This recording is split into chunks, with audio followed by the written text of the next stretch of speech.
Na pequena cidade de Vale da Esperança, havia um homem conhecido por todos, Daniel Carvalho.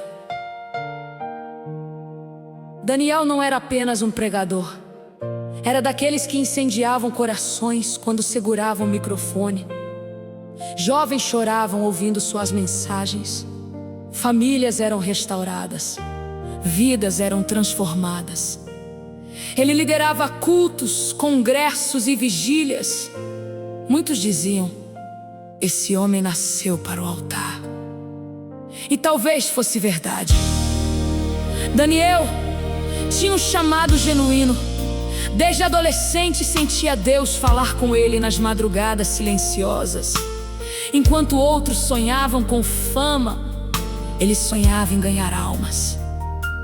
Mas o tempo passou, e junto com o crescimento do ministério, veio algo silencioso e perigoso: a substituição da presença pela performance. Ele ainda pregava, ainda cantava, ainda liderava, mas já não chorava mais sozinho diante de Deus. Os joelhos que antes dobravam no secreto agora descansavam cansados de agendas, aplausos e compromissos. Daniel começou a viver do fogo antigo, até que um dia a queda começou. Não aconteceu de uma vez. Quedas espirituais raramente acontecem de repente. Primeiro vieram os atrasos nas orações, depois o vazio durante as pregações, depois a irritação constante, depois os pecados escondidos, depois o orgulho. E quando percebeu, estava longe, muito longe. O homem que antes levantava multidões agora evitava olhar para o céu. Daniel abandonou o ministério, sumiu das igrejas. Alguns o julgaram, outros criaram histórias. Muitos disseram: acabou, perdeu o chamado, nunca foi verdadeiro.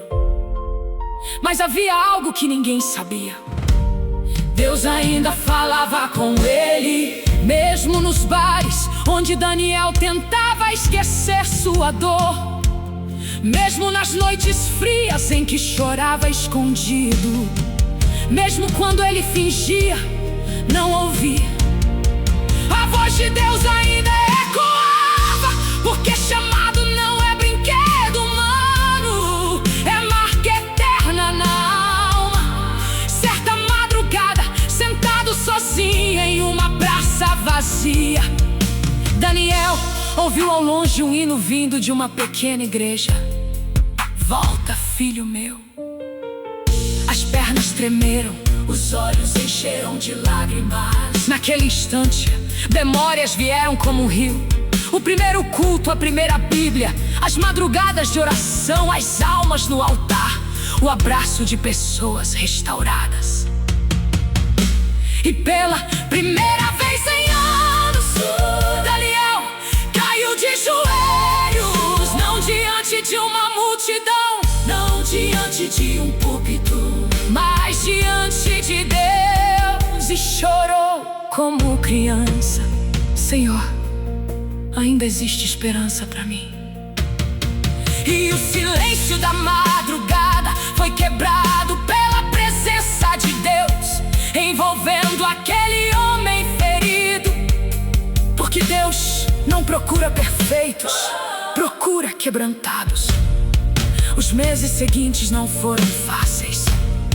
Daniel precisou reaprender a orar sem microfone, a adorar sem plateia, a servir sem reconhecimento. Deus não o levou primeiro de volta ao púlpito, levou primeiro de volta ao secreto.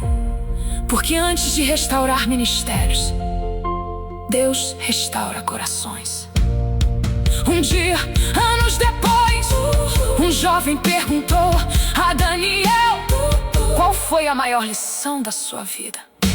Daniel respondeu com os olhos marejados: nunca deixe o altar substituir a presença de Deus. É possível estar no púlpito e longe do Senhor, mas também é possível estar ferido e ainda ser amado por Ele. E naquela noite, enquanto ministrava para jovens e líderes cansados, Daniel não pregava como antes. Agora havia lágrimas em suas palavras, dor transformada em autoridade, cicatrizes transformadas em testemunho. Porque algumas mensagens nascem da teoria, mas outras nascem do vale.